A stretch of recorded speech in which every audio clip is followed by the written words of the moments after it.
All right, welcome to the lecture on lipids. This is going to follow, obviously, the proteins and the carbohydrates. I'm not splitting this into two lectures, so it'll just be in one file on your computer, maybe a little bit long one, or on the Blackboard, sorry. Uh, the things we're going to cover, again, sort of that standardized approach with these macronutrients. We're going to talk about the various forms of lipids that we consume, talk about their function, identify good sources and bad sources in terms of in our diet, what kind of foods provide us with good fats and not so good fats. Talk about how it's stored as adipose tissue. We discussed that a little bit with carbohydrates and how carbohydrates get stored to fat. We'll kind of get into that a little bit with fat and how it gets stored as fat. And additionally, we're going to get into what's called the ketogenic diet. So what happens when we consume a whole bunch of fat. And yeah, we'll talk about some of the essential roles. There are some essential fatty acids, essential fats that we need to consume in our diet. And we'll discuss those a little bit as well. So to kick things off, yeah, fat is a controversial macronutrient, just like carbs. There's a lot of controversy around them. Most of you, even though I am imagining you're all quite young, have had surely someone tell you that, yep, eating fat's bad for you. You should avoid fat. Eating too much fat's going to make you fat and sick. And that's just not the case. And so thankfully, probably the last 10 years, that's been changing a bit. And it's not that the fats changed at all. It's just that our understanding of the science, and probably more accurately is the way the science is used, is now becoming a little bit more mainstream. In other words, the science has been there. We've known forever that fats aren't bad for us. They just kind of got vilified probably 50 or 60 years ago, 70 years ago now maybe. And so that vilification of fats, that fear of consuming fat, is slowly going away. We're being fed accurate information more a little bit in the mainstream media, which is nice. We need that as a population. So fats aren't the enemy. We need it. We can't live without it. We can live without carbs. We can't live without fats. Quick little distinction on this slide. Fats are, and so what's the difference between fats and oils? Sometimes people ask that, well, what's the difference? Nutritionally, very little. Physically, a little bit more, I would say. Fats are solid at room temperature, so you have things like your lard, those types of things that are solid at room temperature, butter. And then oils are liquid at room temperature. So you have your olive oil and those, obviously, other types of vegetable oils going to be liquid. Triglycerides are the main form of lipids that we find in our food supply, and that's also how we store fats. We've talked about triglycerides a bit already in this class. You've probably had some prerequisite knowledge of them going in, of course. Well, we're going to pick on them a little bit more today. And fats are considered energy dense in that they do provide us 9 calories per gram. So when it comes to the metabolism of fats, they provide a pretty big bang for the buck in terms of how energy dense they are, how much ATP they give us per unit. All right, so some functions of fats. Yeah, they give us energy. Our body can use fats as an energy source. Our body actually likes to use fat as an energy source.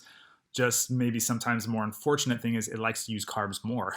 So fats and carbs are our two main sources, or metabolic sort of pathways for us to obtain ATP for metabolism. So, or for other bodily functions, through metabolism.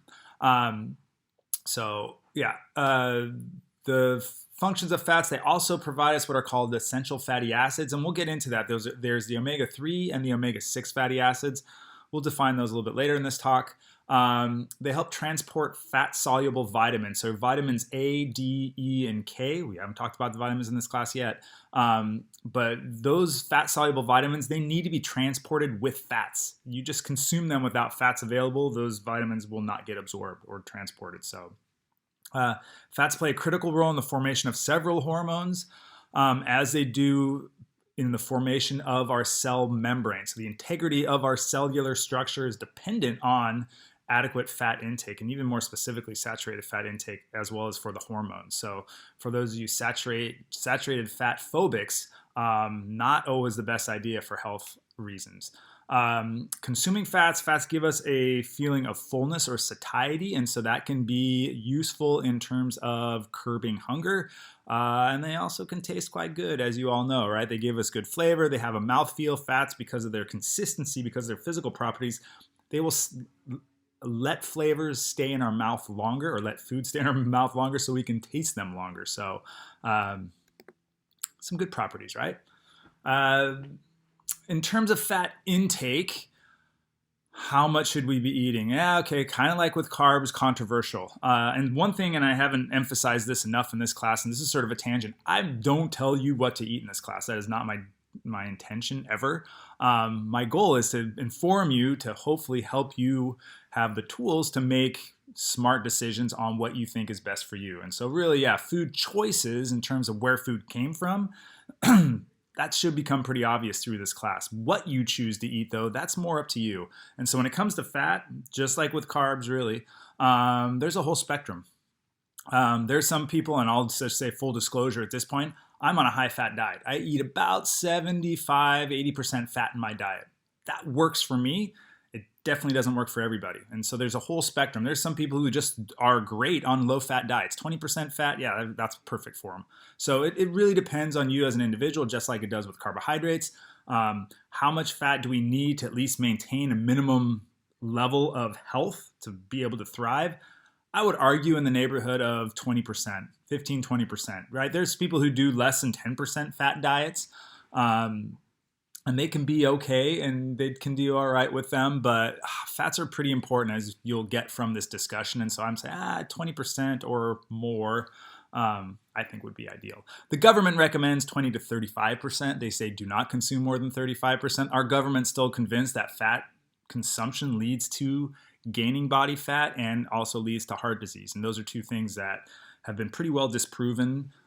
And I think you'll pick up some of that from the dark side of fat loss, and maybe even a little bit more from our weight management discussion that comes up after this one. So anyway, so our government recommendations are there. They say 10% polyunsaturated, 10% monounsaturated, less than 10% saturated. We'll define those three types of fats in a minute.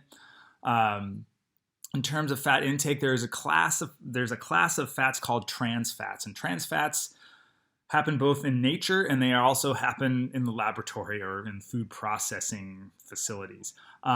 Trans fats, when they are made in laboratories or in food processing facilities, can be quite dangerous to us in terms of health. And they are a form of saturated fat, but it's an unnatural saturated fat that, because of its configuration, doesn't look the same exactly as natural saturated fats.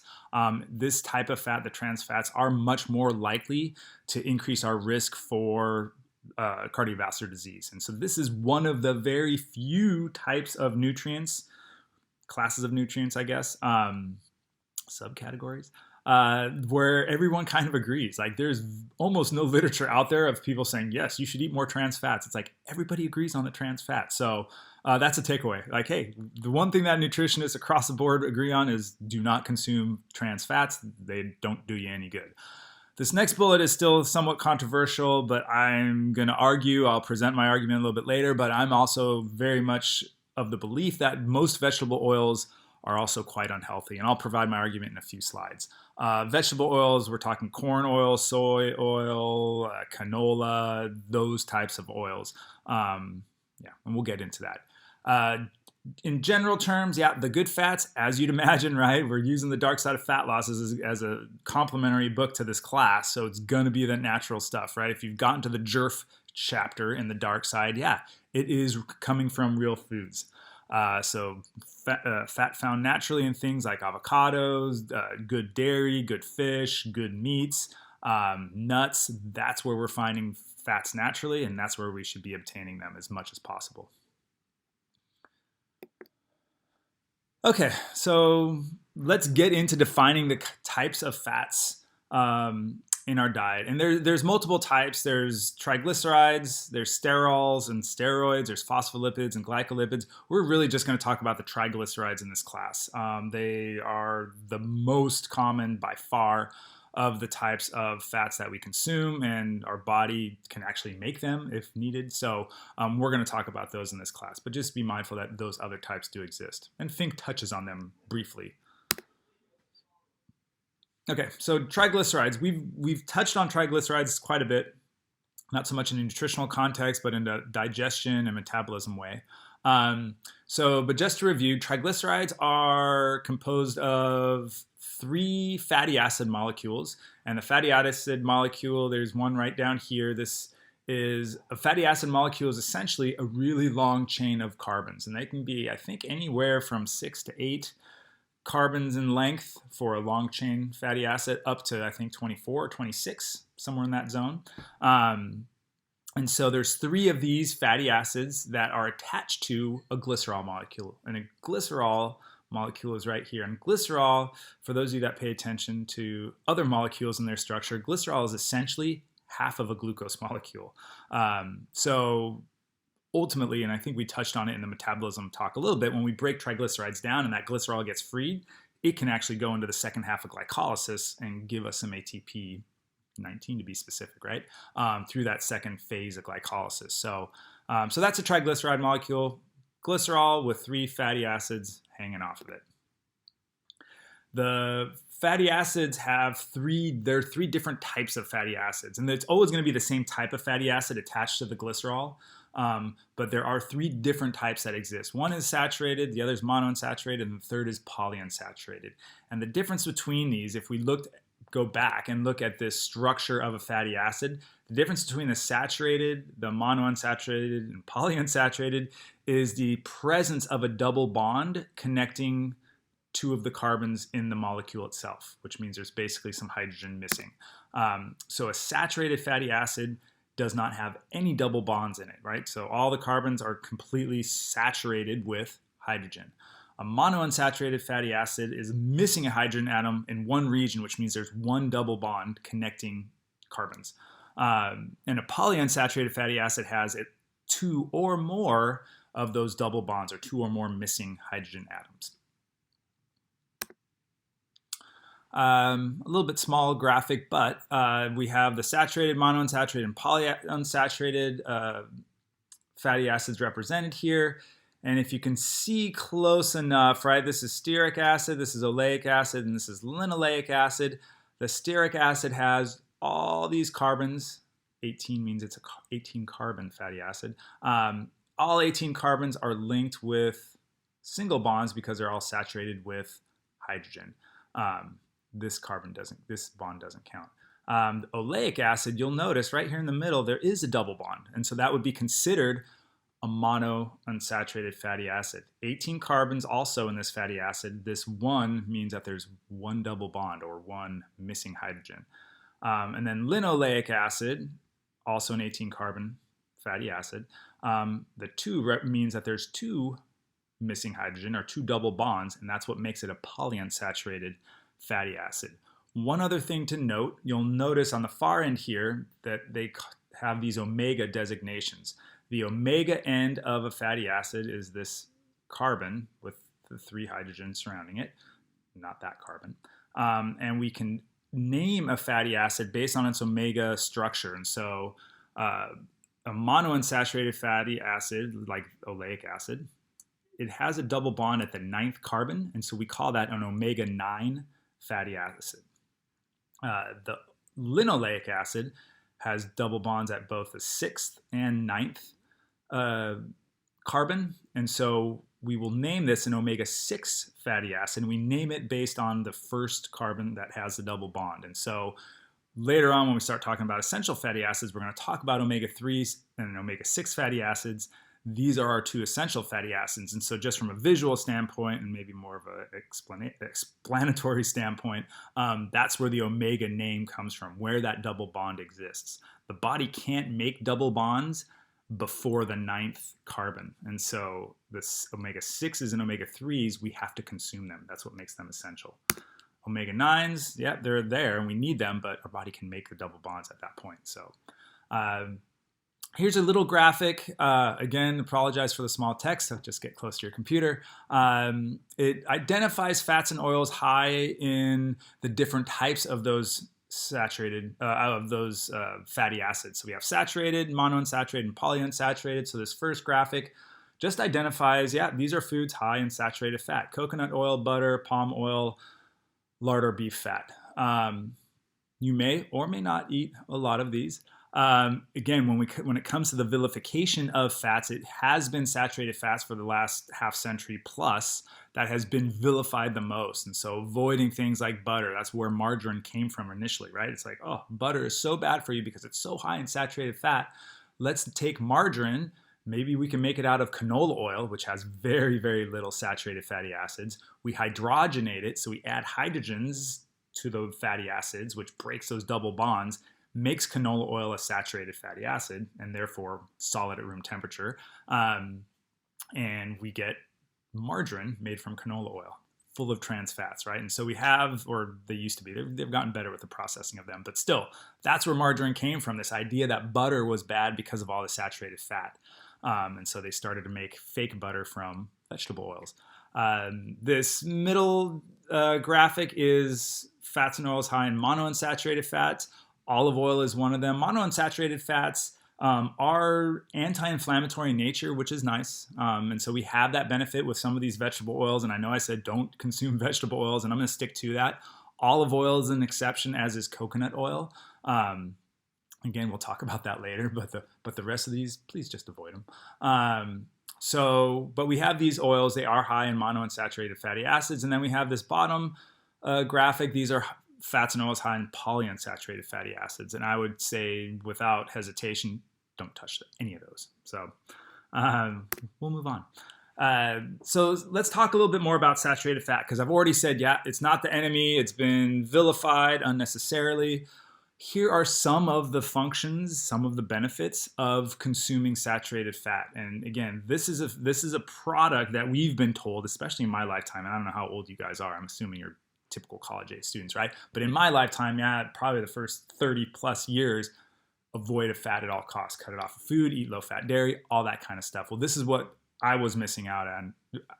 This is what I was missing out on when I was younger, right? So firstly, saturated fatty acids, they constitute at least half of our cell membranes, right? So I mentioned earlier, fats do make up, there's this lipid sort of biomembrane layer, right, that surrounds every cell. So cell integrity is based off of the lipids that make up that membrane.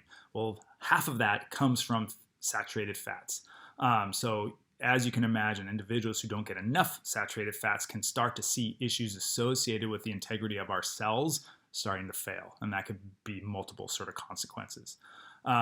They lower something called lipoprotein A, or it's often abbreviated LPA. And LPA is a substance in our blood that indicates a proneness to heart disease. And it's been very, especially probably the last 5 or 10 years, really looked at more closely as a better indicator of, in comparison to things like cholesterol. Cholesterol has really been beaten up and sort of called out for being more of a pharmaceutical sort of cell than it is a true marker of heart disease. And so we see issues with using cholesterol. And again, you can look up the stats yourself. I won't get on that soapbox too much. I think Sean talks a little bit about it in his book. But lipoprotein A is a really good marker of potential proneness to heart disease, and consumption of fatty acids lowers that. The integrity of our small intestine cells is improved by consumption of fatty acids. The cells of our intestines actually use the saturated fats as an energy source and as something to grow from. So it helps with the health of our GI tract, basically. They protect the liver from things like alcohol and other toxins. So there is the need for saturated fats to help keep our liver functioning properly. So consumption of fatty acids helps our liver function. We also have some other types of fatty acids. We have what are called short and medium chain saturated fatty acids.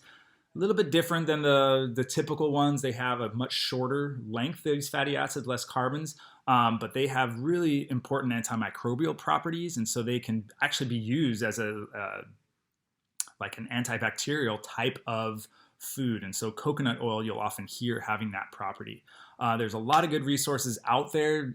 Fink, as you can imagine, doesn't push the necessity and the quality and the importance of consuming saturated fat. Most mainstream textbooks are still getting caught up on what is now much more recognized as what is the role of the saturated fatty acids, but look around. This Nourishing Traditions book by Sally Fallon is a fantastic read if you want to learn more, not just about saturated fatty acids, but everything else. That's a great book to check out. All right, so I think we've kind of been down this path. You've definitely been down this path a little bit in the dark side. I think in chapter 2 was the Hold No Myth to Be True chapter, right? So does eating fat make us fat and sick? The answer is no, straight up. Does eating fat, or could eating too much fat make us fat? Yes. Could eating too much fat make us sick? Yes. But are they the cause? No. And so fat's essential. It doesn't actually have an effect when we consume. If you had a spoonful of butter and you had a spoonful of sugar, right? We get into this conversation about, is a calorie a calorie? If you have 100 calories of fat and 100 calories of sugar, are they going to have the same effect in terms of us gaining fat potentially, or even getting sick? And the answer is pretty clearly no, right? A lot of people still argue a calorie is a calorie. You just need to eat less than you burn. We'll have that conversation when we talk about weight management. But one of the things that fat doesn't do, that carbohydrates do, is it doesn't cause a release of insulin. Insulin has been linked to, and so insulin's that hormone that's released by our pancreas, right? And it helps get sugar into our cells. Well, insulin has been linked to increasing the amount of fat being produced and fat being stored in our cells, in part because it helps fat get into cells, but also in part because the presence of insulin slows down fat metabolism. Additionally, right, if we're starting to look at the difference between consuming fat versus carbohydrates, at least, the carbohydrates will cause that spike in blood sugar, and we've already talked about that following sort of dropout, right? That lower blood sugar that increases hunger, right? Consumption of fat keeps hunger very, very much at bay, right? It's very high in satiety levels, which means when we consume fat, we don't get hungry as quickly compared to things like carbohydrates. So,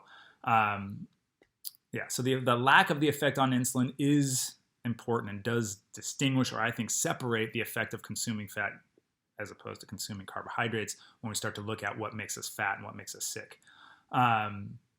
There was a link between fat consumption and heart disease identified about 70 years ago now, which is crazy to think it's been that long. And it was presented in what was called the 6-country study by a gentleman named Ancel Keys. Sean talks about it on the dark side a little bit. This 6-country study, looked at and correlated saturated fat consumption and heart disease in these 6 countries. And the relationship was pretty clear.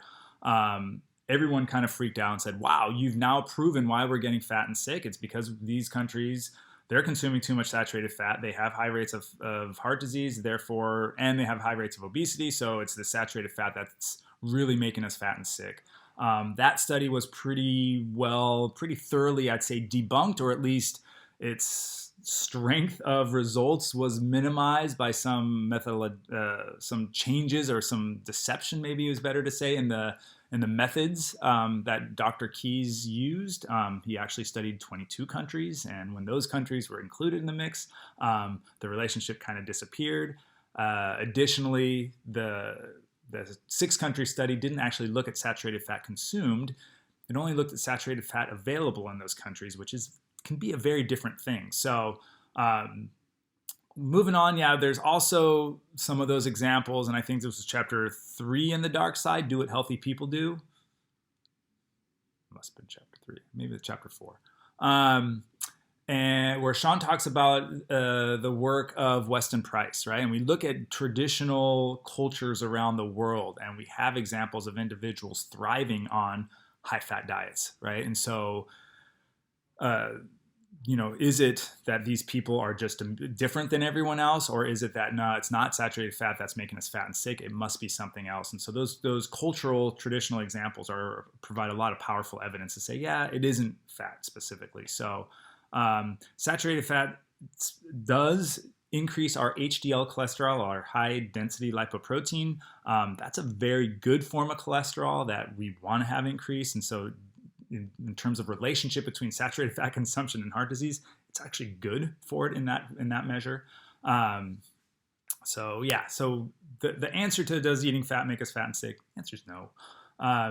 Let's talk about the essential fatty acids. So anything that's essential in the context of nutrition is something that we need to consume. And so we have this two fatty acids, omega-6 fatty acids and omega-3 fatty acids.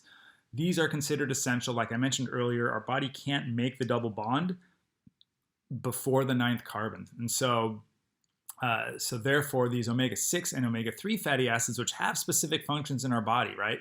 Our body can't make them on our own, so we have to consume them on a regular basis.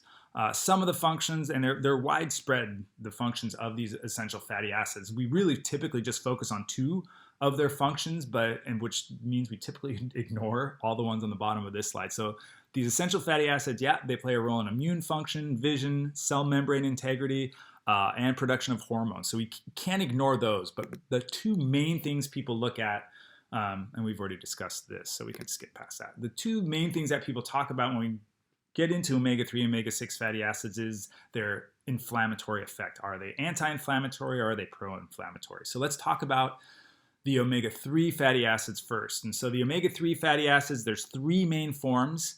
I'll pronounce them, but eicosapentaenoic acid, EPA, much easier to say, docosahexaenoic acid, and DHA is the abbreviation for that. And then there's alpha-linolenic acid, ALA. And so these are the three main forms of omega-3 fatty acids. We find them in different sources of food, like the DHA we find mostly in marine based foods, things like fish and shellfish and algae. The DHA is a precursor for EPA. And then we have the alpha-linolenic acid, which is found in a lot more vegetable or plant-based products. So flax, some of you might do flaxseed or see flaxseed showing up on a lot of things. It's because of the omega-3s. So flaxseed, canola, and soybean oil are also high in omega-3s. The ALA, the alpha-linolenic acid, is shorter chain fatty acid and has a less potent effect than the others. And so if you ever went out to buy an omega-3 fatty acid supplement, you'll see that they advertise how much DHA and EPA they have in them. They often don't advertise how much ALA they have in them because that's sort of the less potent version. They're all good and they all have a good effect, but ideally, yeah, you want to get the most potent one just so you don't have to consume more to get the same effect. Generally, for consumption of the omega-3s, if you're having about 2 servings of fish per week, that should get you where you need to be for normal physiological function. So is it worth eating more, consuming more fish? Should we have fish 4 or 5 days a week instead of having chicken and beef, which aren't high in omega-3s typically? If you're going for grass-fed or pasture-raised beef, they're a little bit higher in the omega-3s. Is it worth having more? Well, the evidence, research is starting to sort of say yes, right? Or maybe starting isn't the right word. Research has been saying yes, and it's because of this anti-inflammatory effect of the omega-3s. So yeah, consuming a couple servings of fish, at least the amount of omega-3s we get in that, will help us with normal physiologic function. Is there an additional benefit to eating more? Yeah, and most of it comes from this anti-inflammatory effect. And so without getting too deep into it, and I hope you've had some classes that have talked about the effects of inflammation on our overall health, but when we start to get exposed to things like constant stress, toxins in our water, in our food, in our air, everywhere, in our healthcare products.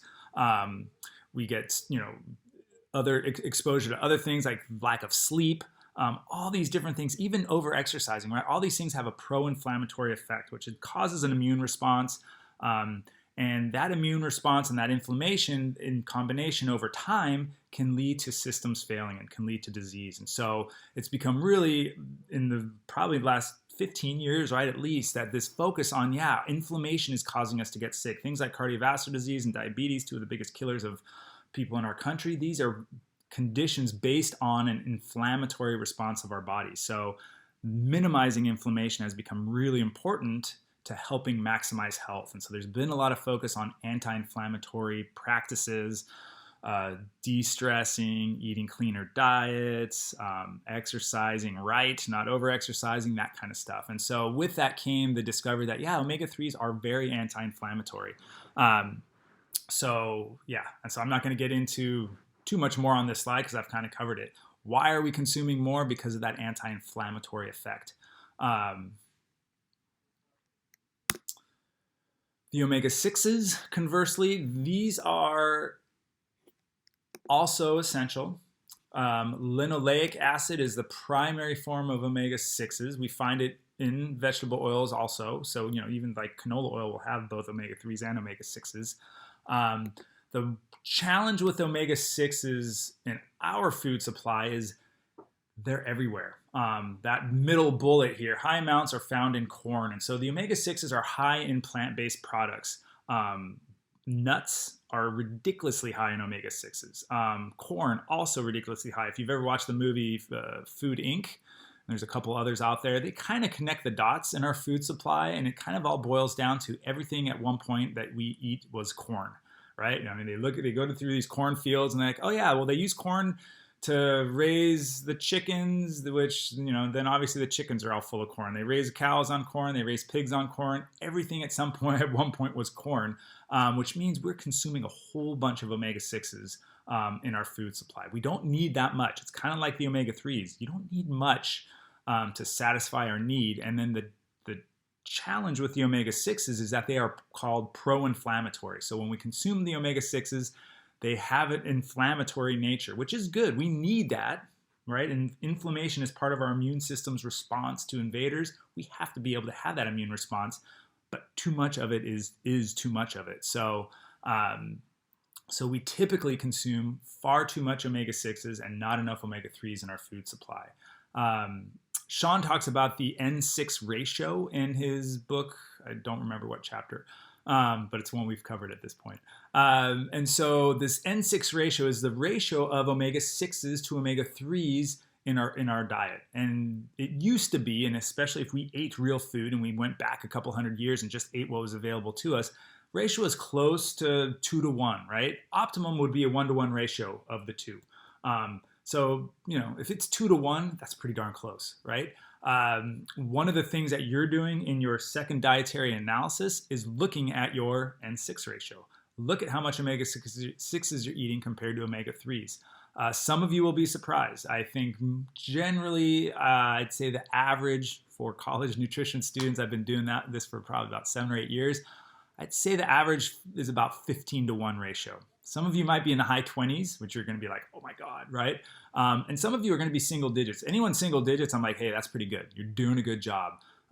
Taking a fish oil supplement will usually knock somebody who's at a 20 to 1 ratio down into single digits. That's how powerful a fish oil or an omega-3 supplement can be, and that's why they've become so popular. When we have a really high N6 ratio, and that ratio is, let's say it's 20 to 1, that is, again, a sign that you have you're in a state that will promote inflammatory diseases. So in your dietary analysis, you'll do it. Chronometer is great because it gives you omega-3 and omega-6's totals on its results section, below where you entered, below where you see the foods that you entered. And it'll even tell you the specific amount of omega-3 and omega-6s in each food you eat, which I'm going to actually ask you to display for your assignment. So be mindful of the N6 ratio. A lot of times vegetarians, if there's any vegetarians out there, you have ridiculously high N6 ratios because you're not getting the omega-3s, which we do find in animal products more so than plant products. So, all right. Moving forward, vegetable oils. So I have already sort of hinted earlier that I was going to bag on vegetable oils a little bit. They're not great. Vegetable oils in general, not all of them, and I'll talk about the exceptions in a second, are highly processed foods. They're high in chemical byproducts from this processing. So if you think about it, right? Corn oil, where in the heck is the oil coming from corn? How do they extract oil from the corn? This link here, which I don't think you can click on, but just Google, right? There's that great show, How It's Made, and they get into all these different things in life where you're like, wow, how is that made? Well, they have in that How It's Made series, they do all the vegetable oils. So I usually show the canola oil because that's the oil that gets, I think, probably the most positive press. Oh, canola oil is the best.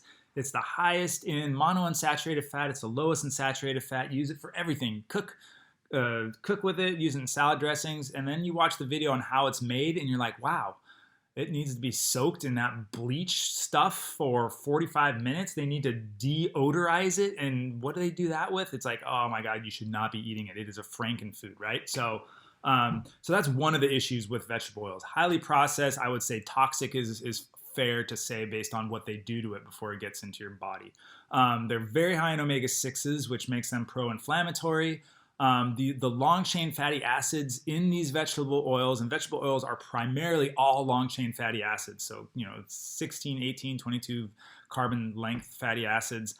They oxidize quite easily and become rancid really quickly. And so when we cook with them, especially, that process happens. And so the flash point or the smoke point of vegetable oils is quite low. And so if you're frying anything in a vegetable oil, it is usually turning that vegetable oil into something quite toxic for your body.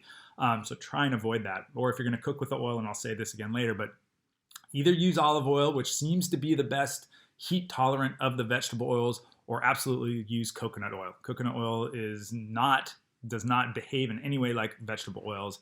As you notice, probably coconut oil is solid at room temperature. It is more of a fat, has a lot of medium chain, which we haven't talked about yet, triglycerides in it, which aren't as susceptible to being broken down in high heat, so you can fry in it and all that kind of stuff, if you choose to fry foods. There are links to issues with thyroid function. And so one of the things that happens when we consume large amounts of vegetable oil is that it competes with these unsaturated fats in the vegetable oil. It's a pretty unnatural amount of unsaturated fat. So in nature, unsaturated fats aren't found that commonly. I mean, you'll find them a little bit in nuts. And so in nature, if you find a tree and you eat the nuts from the tree, okay.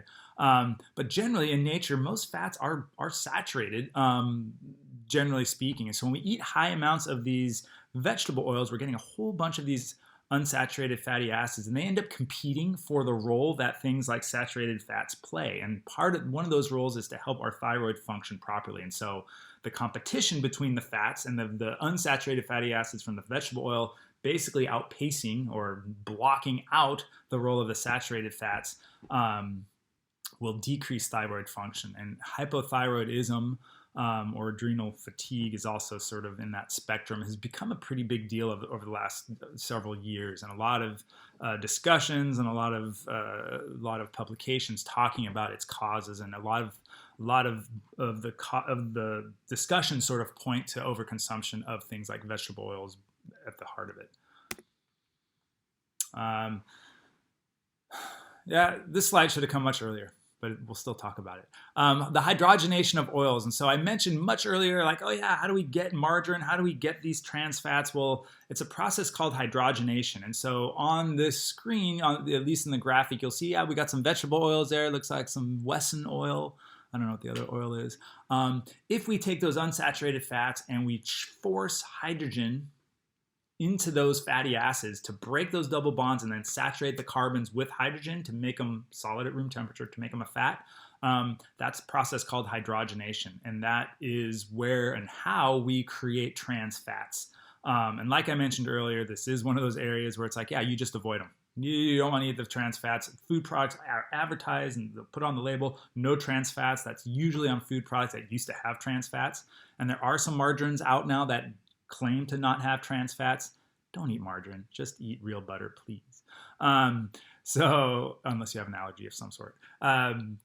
So anyway, so the trans fats are created in that way. You'll find that obviously margarine's a big one, but a lot of cookies and crackers, packaged cookies and crackers at the store, and chips sometimes will have the hydrogenated oil. So on labels of food, they won't often say in the ingredients list that they added trans fats, but they'll say hydrogenated vegetable oil as an ingredient. That should be a tip-off. That should be a red flag. And so it is required by law now, I think, on food labels to include the amount of trans fats in a food. So look at the label. Look at under fats. It'll say trans fats. It should always be 0. All right. So we're going to talk about a special type of triglyceride now. It's special. They're called medium chain triglycerides. They're special. They're not new or anything. They've been around forever, of course. But their use is constantly and still being discovered and applied. And so medium chain triglycerides have carbon lengths that are only about 6 to 10 carbons long in the fatty acids. So, and I think I might have misspoke earlier. I might have said the long chain started at 6. The medium chain start at 6, end at 10. Long chain are longer than 10. So a medium chain triglyceride, we have glycerol, and then we have 3 fatty acids hanging off, but those fatty acids are only 6 to 10 carbons long. They do provide a little bit less energy than the normal triglycerides. So instead of 9 calories per gram, we only get 8.3 calories per gram from them. Is that meaningful? I don't know. I'm not a calorie counter, as you've probably figured out at this point. But there is at least a little bit less energy coming from them compared to regular long chain triglycerides. So the medium chain triglycerides provide us with some unique features physiologically. One of them is that they're digested and absorbed faster than other fats. And so one of the things that we need for the long chain triglycerides is the presence of an enzyme called pancreatic lipase.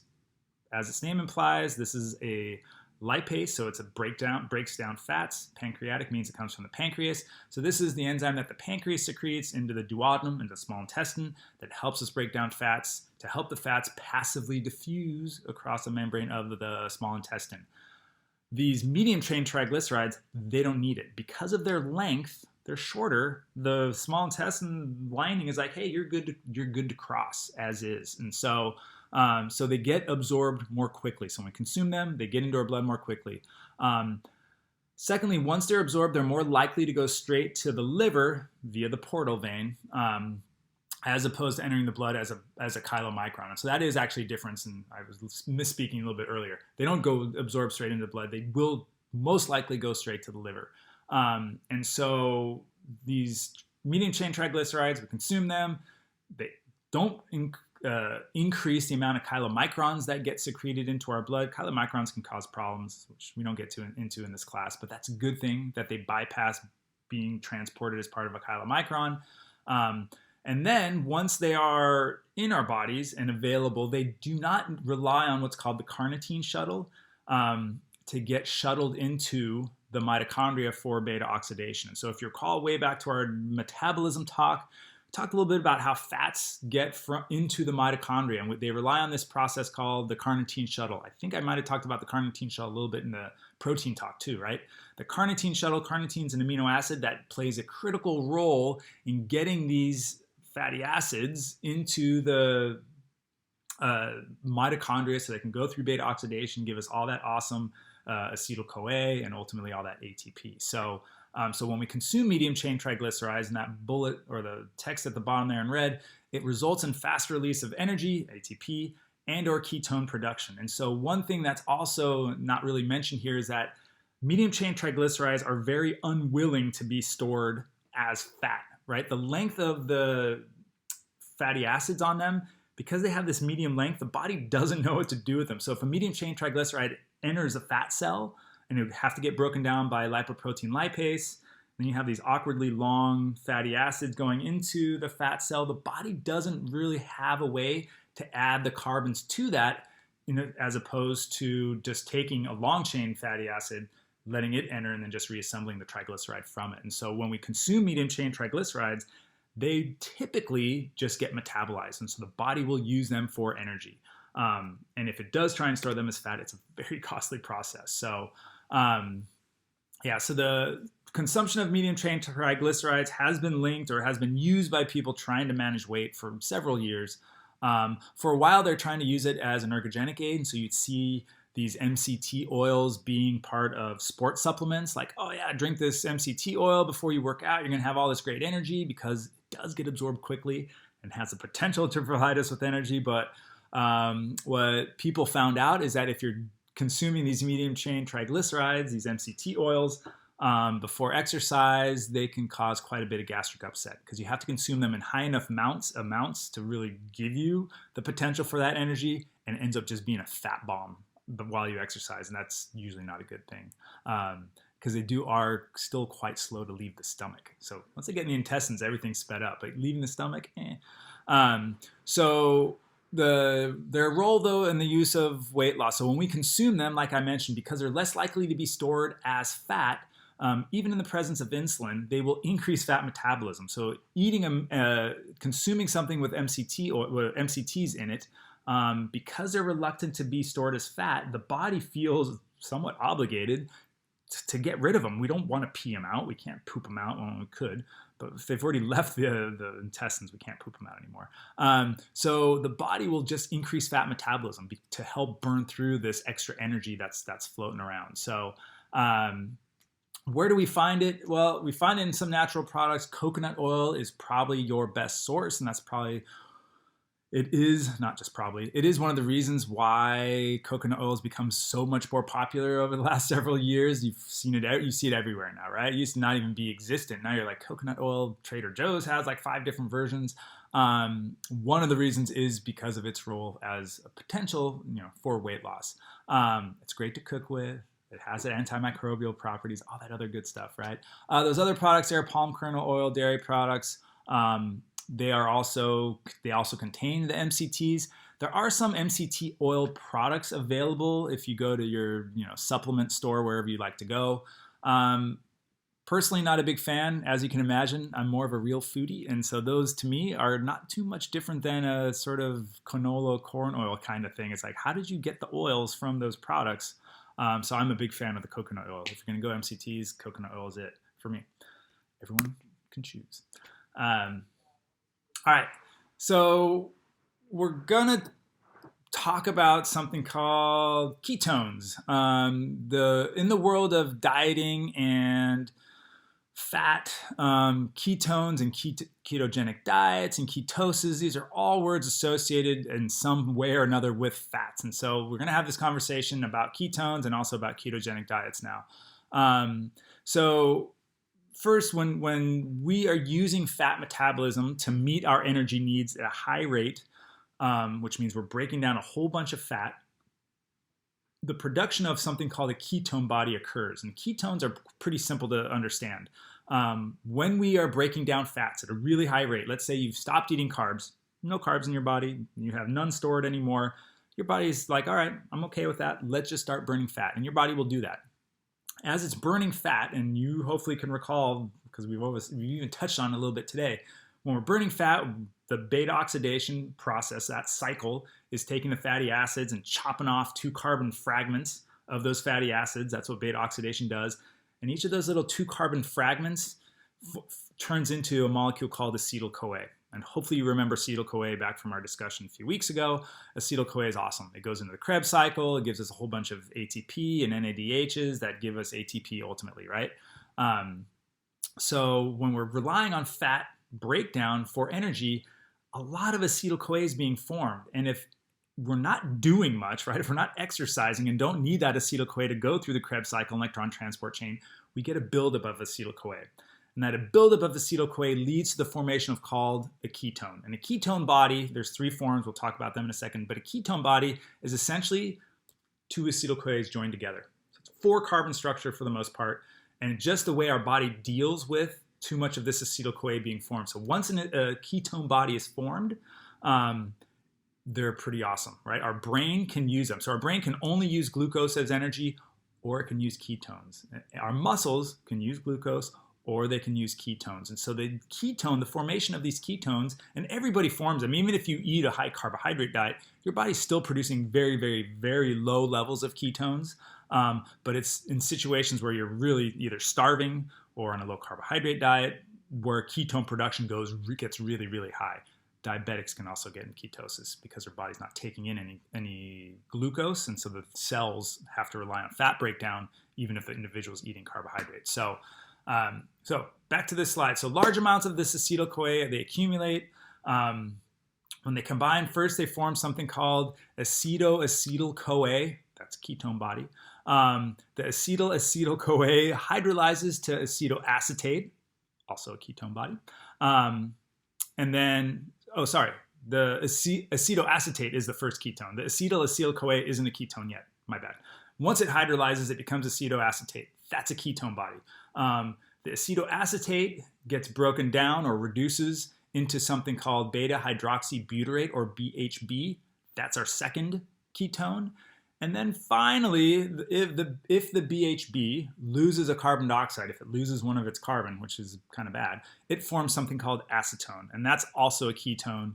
Acetone is somewhat useless. The BHB and the acetoacetate, our cells can use them, and it can use them for energy production. That's massive. Acetone, it's sort of a waste product. We end up breathing it out. It has a kind of a fruity smell, so sometimes people who are on low-carb diets kind of have fruity breath. So Yeah, don't worry about the graphic on the left here, but it's just a reminder that, yeah, we start with triglycerides and ultimately through the process of beta oxidation, which is what this is. I'm not going to ask you any of this ever on this next exam or quiz. But what I do want you to know is that, yeah, it is beta oxidation that's giving us all these acetyl-CoA, and that acetyl-CoA and another acetyl-CoA will join together, and we end up with acetoacetyl-CoA, acetoacetate, first ketone body, beta hydroxybutyrate, second one, acetone is the third one. So that's the formation of our three ketones. There are those three green ones there. You should know them.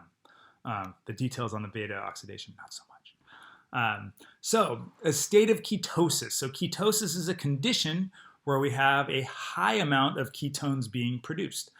It is the goal of many low carbohydrate diets to induce a state of ketosis.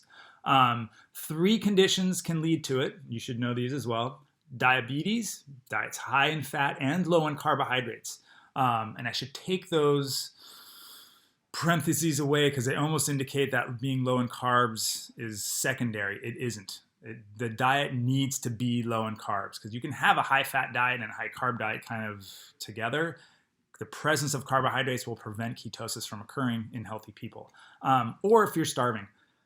So diabetics, as I was sort of alluding to earlier, even if you're a diabetic and you're consuming sugar, the nature of diabetes is that the sugar that you're consuming isn't making it into the cells. Either your insulin is not there or it's insufficient, and the sugar just remains in your blood. Your cells, who are needing energy, are going, there's no sugar, there's no glucose showing up. What do? Let's switch to fat metabolism. So then fat metabolism ramps up in diabetics, and then they start to produce ketone bodies. So there is diabetic ketosis, and we'll talk about in a second. It's not a good thing necessarily for diabetics. The other two the second situation is done on purpose. I'm on a ketogenic diet.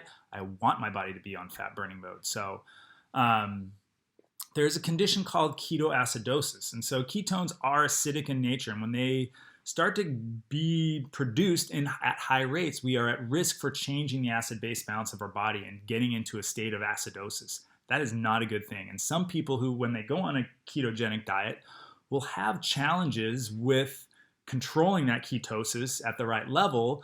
And if they get into a state of ketoacidosis, there are some symptoms which indicate that you should probably eat some carbs to stop the process. And those symptoms are listed there: dizziness, vomiting, and those are probably excessive thirst. Yeah, so the symptoms, the first set there, those first several are kind of common, right? People will experience some of those things. And the quick and easy way for healthy people to get rid of this condition, ketoacidosis, is to have some carbohydrates. The presence of carbohydrates will slow down the breakdown of fats because carbohydrates increase insulin release. The presence of insulin will slow down fat breakdown, and therefore ketone production will stop or slow down. So this, though, becomes an issue for diabetics because diabetics can't get sugar into the cells, and therefore they can't ultimately slow down this ketogenic process. They're missing the ability to control ketoacidosis, and it's because they can't get sugar into the cells. And so for non-diabetics, you can starve yourself. You can be on zero carbohydrate consumption. Your body will live off of body fat. You'll break down fat. And then the question is, well, does everyone then get into a state of ketoacidosis? The answer is no. Healthy individuals, or I should say individuals who don't have diabetes, you can have diabetes and be healthy. I think that's fair to say. But people without diabetes, right? If we are in a state of starvation and aren't consuming any carbohydrates, what's going to control that level of ketone production and prevent us from getting in a state of ketoacidosis? It's gluconeogenesis. Our body will start to convert proteins into sugar. And when those sugars are formed, the glucose in the blood will then enter the cells, and there has to be some insulin that helps them get in there, right? And that secretion, that production of glucose will help regulate our body's production of ketones to prevent ketoacidosis from happening. So in diabetics, then, ketogenic diets can be really effective treatment for diabetes, but they have to be very well monitored to make sure that ketoacidosis doesn't form. All right. So ketogenic diets, they're high fat and low carbohydrate diets. You can go low carb, I guess, and not have high fat. but you'd have to starve yourself. We're talking less, usually for most people, it's less than 50 grams of carbs per day. 50 grams of carbs, that's 200 calories of carbohydrates. That's in the neighborhood of like a slice and a half of bread or something like that for the whole day of carbohydrates. And there's hidden carbs in foods all over the place. So it's really not that like, oh, I can have a couple slices of breads and then just eat other sort of low carb stuff. No. Getting into a ketogenic state through diet can be tricky. And so, yeah, so less than 50 grams of carbs per day. So high fat, low carb diets, HFLC diets, are typically greater than 70% fat, less than 20% carbs. Protein should stay stable, right? And we don't want to mess with protein too much. So we keep protein 10 to 20%. So it's really the increase in fat and the decrease in carbs that helps lead to that. The use of ketogenic diets are multiple. Generally, and I think their popularity, or they became most popular because of their role in promoting weight loss. A ketogenic diet is a situation where we're burning through fat as an energy source. When we're in a state of ketosis and our brain's using ketones as an energy source and not glucose, they have an appetite suppressing effect. And so all of a sudden you're thinking, wait a sec, I'm not eating any carbs. My body's living off of fat as an energy source. And while it's doing that, I'm not hungry. Is that going to lead to me eating less energy throughout the day and then losing body fat? The answer for most people, not for everyone, for most people is yes. And that's why for most people, the ketogenic diet works quite well. It is ultimately still based off of a caloric deficit, but we're burning fat, we're burning body fat. Appetite is suppressed. Why am I going to eat if I'm not hungry? I'm not. And so the ketogenic diet as a weight loss tool can be quite effective. Again, it doesn't work for everybody. Probably more newer applications, or at least as we're discovering in the research world, in the medical world, that yeah, ketogenic diets are a fantastic way to treat diabetes, especially type 2 diabetes. We're seeing that insulin sensitivity increases when we stop consuming carbohydrates, and you can get to as little as 0% carbs if you want. But we're seeing in diabetics that when they stop consuming carbohydrates, the need for insulin obviously kind of goes away.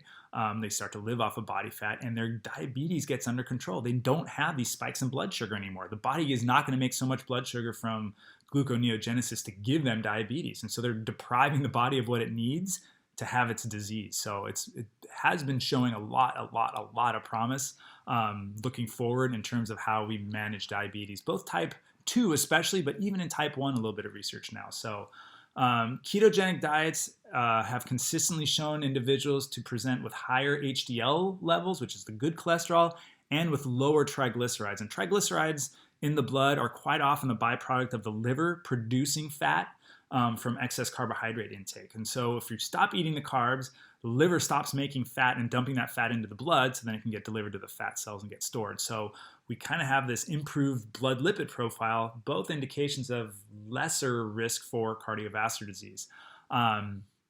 Couple other interesting applications. There's some really interesting research out there on using ketogenic diets to treat cancer. The way that ketogenic diets can help is that tumor cells, right, they need energy. They need energy to grow. And if tumor cells don't get that energy, they're not going to grow. Or they may even shrink. And tumor cells love carbohydrates. They love sugar.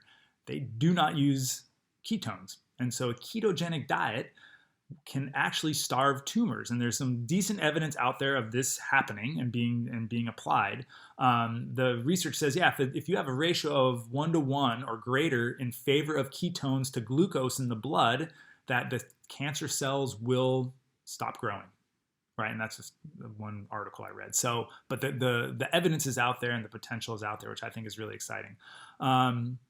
Lastly, yeah, there's a fair amount of evidence as well that ketones, and this is actually not even needing evidence, this is just what they do. Ketones very much help build myelin material. So the sheath that protects our nervous system cells, the myelin sheath, is enhanced. The production and the integrity of the myelin sheath is enhanced when we have a greater amount of ketones in our body. The ketogenic diet has been used now to treat people with epilepsy, people with dementia, people with Alzheimer's and those types of conditions, Parkinson's disease as well, I think. with a lot of success. And it's because of that increased ability of our nervous system cells to function. It's almost helping repair them. So lots of potential with the ketogenic diet in terms of improved health outcomes. Long-term implications of this diet, if you get out into the research, there's a fair number of articles out there that compare the high-carb, low-fat diet to the high-fat, low-carb diet. And yeah, there's mixed results, right? You can force people to do whatever you tell them to do for a good couple of months. So you can force people to starve themselves on a high-carb diet, low-fat diet, and you can do the same on a high-fat, low-carb diet. And so comparing the diets is still, in my opinion, not very useful when we read the research, generally speaking. Generally, the ketogenic diets are somewhat easier to adhere to for some people, not for everybody, based on the food choices, based on the fact that you don't have to feel full all the time, or sorry, have to feel hungry all the time because you feel full all the time. So there are some implications that even in terms of following a ketogenic diet, it might be a little bit easier. So some of the pros of this high-fat diet strategy, massive health benefits for many. Again, not everyone. And I don't want to say that, everyone should do this because it isn't for everyone. But for a lot of people, it works. Foods tend to be satisfying and filling. Weight loss can be dramatic for some, for many. The brain loves ketones. And so there is a level of ketosis where, your brain gets pretty happy. It's like giving it candy. Some of the cons, if you're in a state of ketosis and jump out somehow, I had to go to a wedding and I had some cake and I had all this other sugar, and then guess what, you're out of ketosis.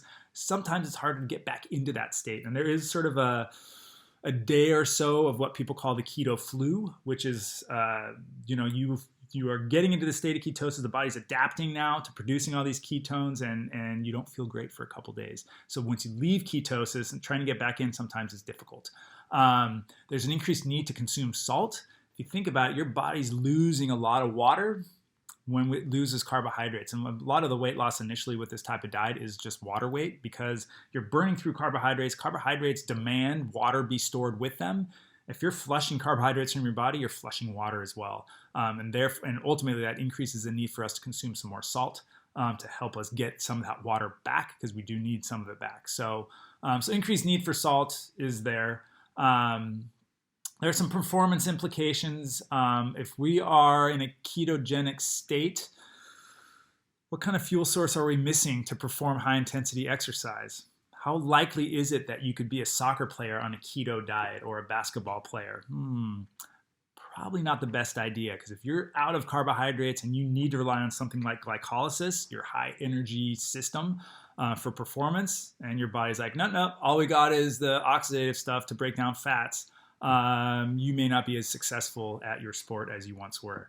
If you are a power walker, or of the likes of somebody who likes to just do moderate intensity exercise for long durations of time, ketogenic diet can be actually really good. And there's ultra distance athletes out there now, like winning these 50, 100-mile running races that take forever. And they're at a low enough intensity to where these people become what's called fat adapted, which we're going to talk about next. And they can be quite successful because they don't have to rely on high intensity efforts mixed in there. And so there are some potential negatives, especially when it comes to performance if you're on a ketogenic diet. So, all right, so let's talk about fat adapted performance. And so at the end of the day, with this lecture, and we're almost at the end now, obviously, do we want to fat load? Because with carbs and proteins, I talked about when should we consume fats, before exercise, during exercise, after exercise. Generally, I still say none of the above.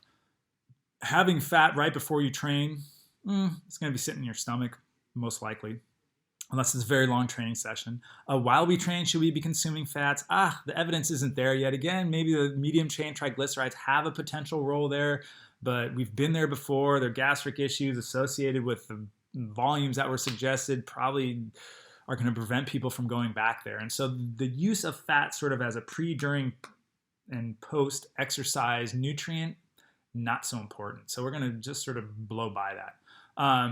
But let's talk about fat adaptation. So fat adaptation is a thing, right? And so this is where we get into a lot deeper sort of sport nutrition in this class, I guess, for a few moments.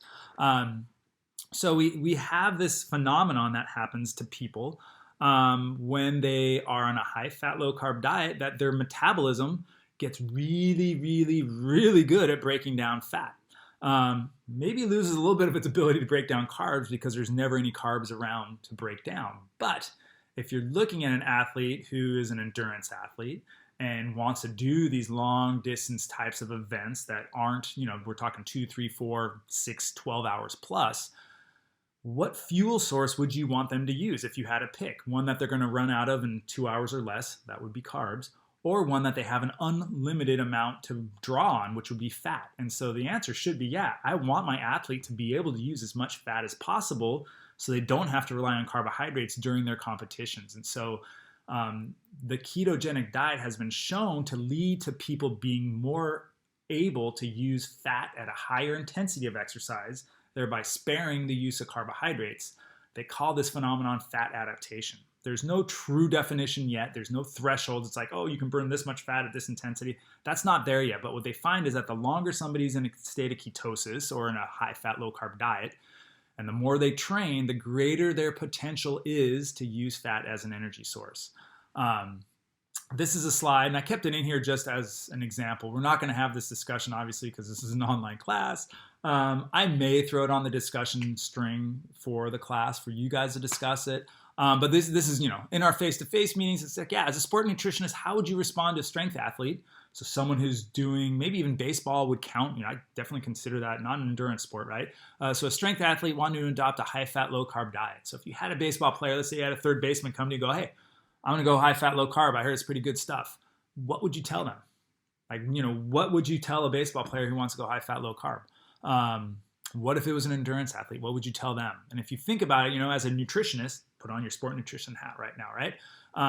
You got to think about all these different factors. Well, what do you know metabolically about this person's sport? Well, if you're a baseball player, it is all high intensity efforts. We're talking phosphagen system and glycolysis, right? Never in baseball, during a game at least, should you be running more than 30 seconds at once. I mean, seriously, you could run the bases twice. I think some of you guys are really fast. And girls, right, playing softball.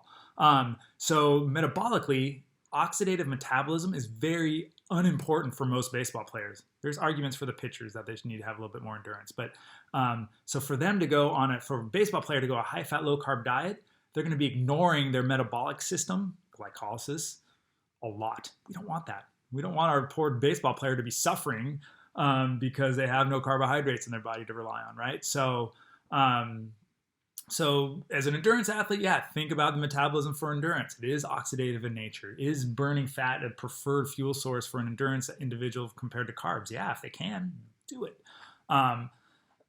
So think about all these factors. Right? I'm not going to get into all of them on this page, but this is one of the things that I do with a lot of the athletes that I counsel when it comes to sport nutrition. Let's talk about what your goals are. Let's talk about how we achieve them through dietary modifications. Is a high-fat, low-carb diet for you? Usually not the case. I don't counsel too many people to go high-fat, low-carb who are collegiate athletes at the very least. So here's at least some graphical sort of representations of what happens when we become fat adapted. And so if we look at fat oxidation, so how many grams of fat are you burning per minute? And then this is percent of VO2 max, so exercise intensity. And so you can consider this almost like a VO2 max test, right? Start off at a low intensity and go higher and higher and higher. An individual on a high carbohydrate diet, their profile of fat oxidation might look like something like this. About halfway through the test, they're going to be burning about 0.5 gram of fat per minute. And then it's going to drop off right after that to where they're burning no fat, the last couple minutes because they're burning all carbs, right?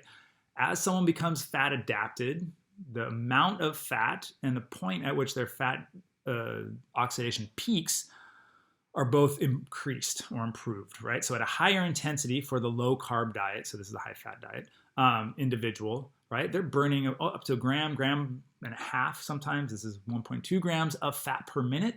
And they're doing so all the way up until about 80% of VO2 max-ish, maybe 70 to 80%. They're maxing out their fat oxidation. And then, yeah, it tails off pretty quickly and they get into basically fatigue at 100%, right? So that's the difference that's between a fat adapted athlete, which would be this top line, and a non-fat adapted athlete. Again, it depends on the nature of the sport and the goals of the individual. There could be a lot of advantages for this fat adaptation. If you run a race, let's say you run a race at 80% of VO2 max, right? And so 80% of VO2 max for the high carb athlete, for the high carb athlete, they're at 80% of VO2 max, they're burning, only about 0.2 grams of fat per minute, which means all the rest of their energy is coming from carbohydrates. They're going to run out of carbohydrates pretty quickly. The fat adapted, they're getting a significant amount of energy from the breakdown of fat, and therefore they're most likely sparing carbohydrates to use possibly later in the race.